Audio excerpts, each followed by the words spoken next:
جن امراض کا بہت زیادہ چرچا اور اضافہ ہوتا جا رہا ہے ان میں سے ایک کمر کا درد ہے۔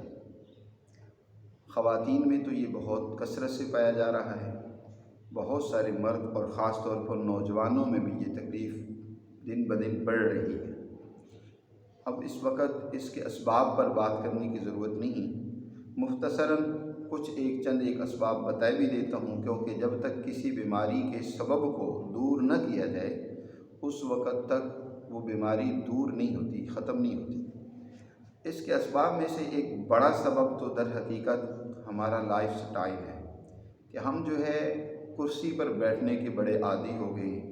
کرسی پر بیٹھنا، اس طرح گاڑی کا بکثرت استعمال کرنا، اور اس کے ساتھ یہ ہے کہ ٹینشن، خواتین خواہ مخواہ کی چھوٹی چھوٹی باتوں کو اپنے ذہن پر سوار کر لیتی ہیں۔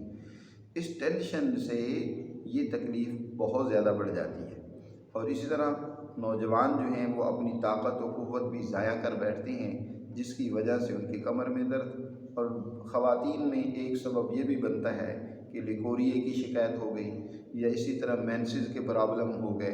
تو یہ وہ اسباب ہیں جن کی وجہ سے کمر کا درد بڑھ جاتا ہے۔ اب آتے ہیں اس کے علاج کی طرف۔ بہت ہی سادہ آسان اس کا علاج ہے، دوا کی دوا، غذا کی غذا ہے۔ ایک دفعہ ضرور استعمال کریں، جو بھی استعمال کرے گا یقیناً اس کو اس حوالے سے ضرور فائدہ ہوگا۔ نہ صرف کمر کا درد بلکہ جسم کے دیگر دردوں میں بھی یہ بہت اس کے لیے مفید اور کام ہے۔ کرنا یہ ہے کہ ایلو ویرا، یہ چوڑے چوڑے پتوں والا چھوٹا سا پودا ہوتا ہے، ہر گھر والوں نے تقریباً اس کو رکھا ہوتا ہے۔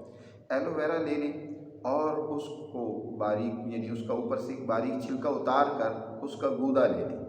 اس کا گودا اور اسی طرح دیسی مرغی، ان دونوں کا سالن بنائیں۔ جی، اس کا سالن بنا سکتے ہیں، یا دیسی مرغی کا گوشت الگ کر کے کیما بنا لیں۔ تو ایلو ویرا اور اسی طرح دیسی مرغی کے گوشت کا کیما، اس کو لگاتار آپ 15 دن استعمال کریں۔ ایلو ویرا اور دیسی مرغی کے گوشت کو آپ اس کا آملیٹ بھی بنا سکتے ہیں، دیسی انڈے کے ساتھ ایلو ویرے کا آملیٹ بھی استعمال کیا جا سکتا ہے۔ صبح ناشتے میں وہ کر لیں، اور دوپہر اور شام کو اس کا سالن استعمال کریں، اور سالن زیادہ استعمال کریں، روٹی کم استعمال کریں۔ انشاءاللہ 2 ہفتے لگاتار استعمال کرنے سے آپ کو اس تکلیف سے ضرور چھٹکارا مل جائے گا۔ دعاؤں میں یاد رکھیں۔